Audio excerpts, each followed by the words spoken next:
Hello साथियों, बस हम लोग का अब सिलेबस यूनिट एंड डायमेंशन का ख़त्म हो चुका है। तो आप लोग अब तैयार हो जाइए किसके लिए? वन डायमेंशनल मोशन के लिए। आप काइनेमेटिक्स अब हम लोग स्टार्ट करने वाले हैं, ठीक है। मुझे जहाँ तक विश्वास है कि आप लोग एंजॉय किए होंगे यूनिट एंड डायमेंशन को। थोड़ा सा कुछ पार्ट्स उसका बचा हुआ फाइनल टच वो दे लेते हैं इस वीडियो में, बाकी ख़त्म। और वन डायमेंशनल की तैयारी में आप लोग अब लग जाइए, क्योंकि नेक्स्ट वीडियो जो होगा directly motion in one dimensional पर हम लोग काइनेमेटिक्स स्टार्ट कर देंगे, ठीक है। जिस काइनेमेटिक्स स्टार्ट होगा और बहुत ही पॉजिटिव एनर्जी के साथ आप लोग आइएगा, बहुत मज़ा आएगा, ठीक है। तो इसमें जो कुछ कुछ बचा हुआ बस देख लीजिए। ये लास्ट वीडियो है आज यूनिट एंड डायमेंशन का।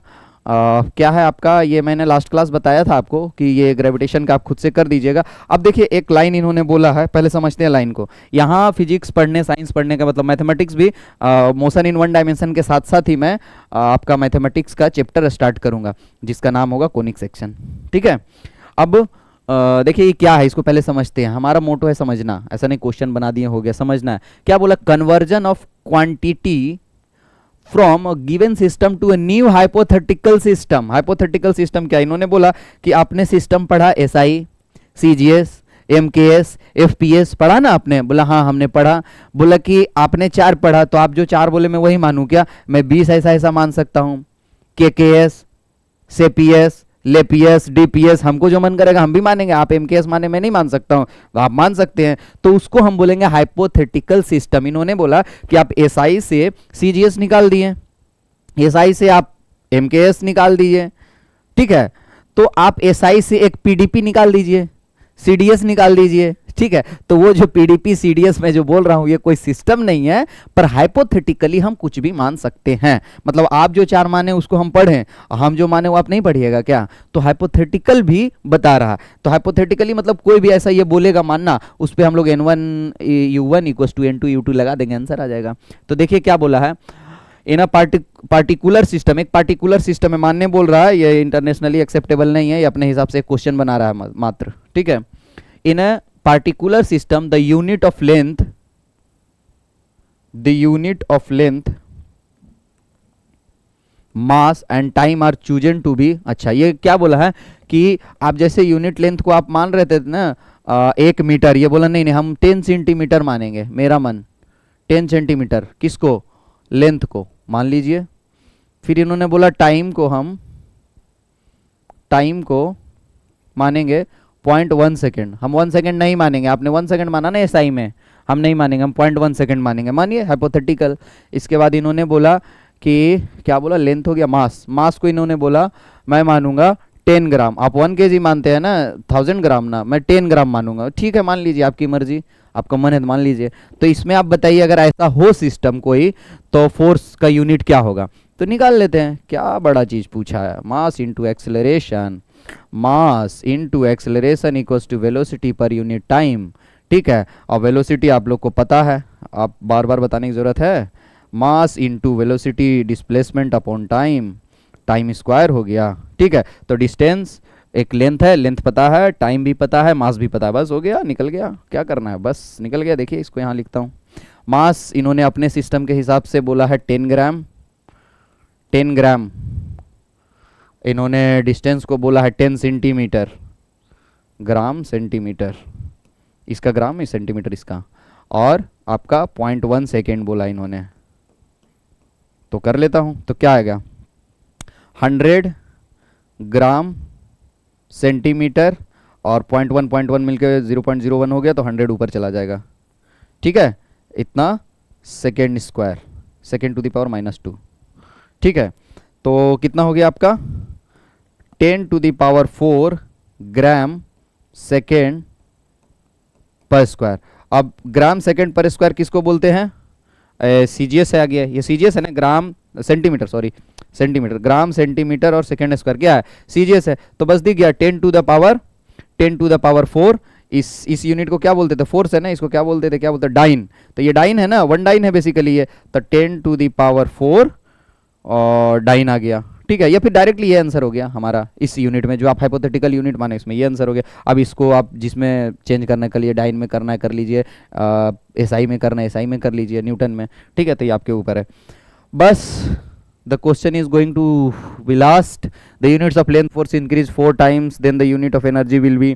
देखिए ये सब क्वेश्चन आप कीजिएगा और अगर कोई इशू होगा तो मुझे आप बताइएगा. इन्होंने बोला है कि एक कोई सिस्टम है जिसमें हमने length, unit of length, force increase कर दिए 4 टाइम से. If the units of length and force are increased 4 times then unit of energy.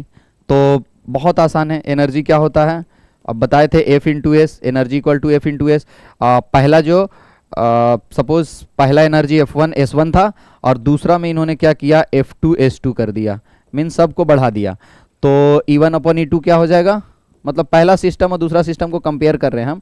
तो पहला में अगर F1 था, दूसरा में S1 था, और F2 क्या हो गया 4 टाइम्स ऑफ F1. बोला ना 4 टाइम से बढ़ा दिए फोर्स को, और टाइम को भी 4 टाइम से बढ़ा दिए. अच्छा, the length and force are increase. अच्छा, length and force are increase 4 times. और ये जो इसको भी 4 टाइम्स बढ़ा दीजिए, 4 टाइम्स ऑफ S1, जो S2 है 4 टाइम्स ऑफ S1. मैंने क्या किया, बस मैंने सिंपली किया F2 is 4 time of F1 कर दिया, और लेंथ जो था आपका S2 उसको 4 टाइम्स ऑफ S1 कर दिया. मैंने नहीं किया, इन्होंने क्वेश्चन बोला. तो एनर्जी पे क्या डिफरेंस होगा तो देख लेते हैं. F1 से F1, S1 से S1 कट गया, ये हो गया 16. तो आपका आ गया E2 is equal to 16 times of E1. तो E1 का 16 गुना हो जाएगा अगर ऐसा हम कर देंगे तो देखिए यहाँ लिखा है 16 गुना आ गया इसका आंसर. देखिए दिख रहा क्लियरली, वहाँ 16 गुना आ गया. तो बस यही करना है, ये सब क्वेश्चंस आप लोग आराम से करेंगे. ठीक है, अब लिमिटेशन पे आ जाइए, बस फाइनल टच, बात खत्म. लिमिटेशंस पे आ जाइए. लिमिटेशंस क्या है, अब हम ऑलरेडी सारे वीडियोस में बता चुके हैं लिमिटेशंस, बस जो लिखा है वो पढ़ लीजिए. It ills only the empirical formula. ठीक है, जो एक्सपेरिमेंटली अप्रूव्ड है उसी फार्मूला को ये डेराइव कर पाता है. देखिए, from the dimensional analysis we get time equals to इतना. The dimensional analysis does not give the information about the some number. देखिए, जो आपको बताए थे कि जो यहाँ पे 50 है या 2 पाई जो आता है, time period equals to 2 pi root over L upon G, इसके बारे में ये नहीं बता पाता 2 पाई के बारे में. सिर्फ एल और जी पे क्या पावर आता है वो बता पाता. अच्छा, इसके बाद कुछ एडिशन में अगर यहाँ आ जाए, जैसे देखिए यहाँ लिखा है कि टी अगर जो मेरा टाइम पीरियड है वो अगर ऐसा हो जाए, टाइम पीरियड अगर ऐसा हो जाए root over L by G plus sum T0, तो इसको नहीं बता पाएगा. लास्ट क्लास भी पढ़े थे हम लोग कि प्लस में अगर कुछ आ जाए, नहीं, ये सिर्फ बता पाता है कि directly proportional to M L T के सिर्फ गुना में. प्लस में कुछ आ गया तो ये फेल हो जाता है, नहीं बता पाता है उस फॉर्मूला को, ये नहीं बना पाता है. तो ये लिमिटेशंस था, बात खत्म. नेक्स्ट यही बोलना चाहिए, ऑलरेडी मैं पहले वीडियो में बता दिया.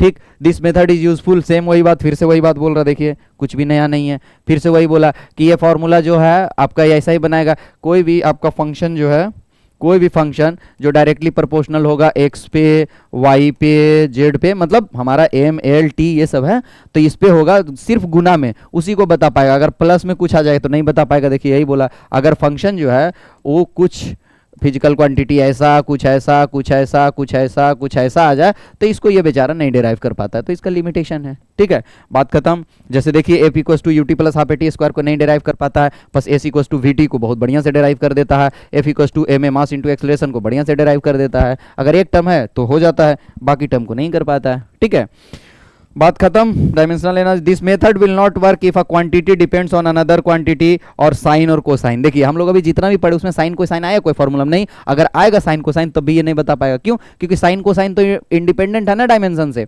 जैसे कांस्टेंट इंडिपेंडेंट है डायमेंशन से, वैसे साइन और कॉस भी इंडिपेंडेंट है डायमेंशन से. तो ये अगर किसी फॉर्मूला में इन्वॉल्व हो गया तो इनकी हालत खराब हो जाएगी, नहीं निकाल पाएंगे ये जो डायमेंशनल एनालिसिस है. तो वो लॉगरिथम आ जाएगा, नहीं निकाल पाएगा. एक्सपोनेंशियल रिलेशन, क्यों? क्योंकि आपको पता है नहीं, सब पढ़े. लॉगरिथम, जो ट्रिगोनोमेट्रिक फंक्शन है, एक्सपोनेंशियल फंक्शन है, ये सारे का क्या होता है, डायमेंशनल लेस होते हैं. इनका कोई डायमेंशन नहीं होता, तो डायमेंशन इसको नहीं निकाल पाएगा. जब डायमेंशन पे डिपेंड नहीं करेगा तो डायमेंशन इनको निकाल कैसे पाएगा, नहीं निकाल पाएगा. तो जब भी इस टाइप का कोई फॉर्मूला इन्वॉल्व हो जाएगा, किसी भी फॉर्मूले में ये सब इन्वॉल्व हो गया, तो उसको ये नहीं बता पाएगा कि डायमेंशनली करेक्ट है क्या. डायमेंशनली करेक्ट बता पाएगा, फॉर्मूला डेराइव नहीं कर पाएगा. ठीक है, इन मैकेनिक्स भी ट्रिगोनोमेट्री. अब देखिए बात खत्म. तो आप लोग सभी एंजॉय किए होंगे क्लास को. अब ट्रिगोनोमेट्री का बेसिक आ गया. इसको पढ़ने के बाद ये हम लोग इसलिए पढ़ रहे हैं ट्रिगोनोमेट्रिक बेसिक, क्योंकि फर्स्ट लॉ ये जो हम मोशन पढ़ेंगे उसमें इसकी जरूरत पड़ेगी. ठीक है, तो thank you, bye bye, just keep enjoying this video, and if have any doubt from my side, the class of unit and dimension has already been over, and if have any doubt please go to the comment section and ask. I'll be available for everybody. Thank you. Bye bye.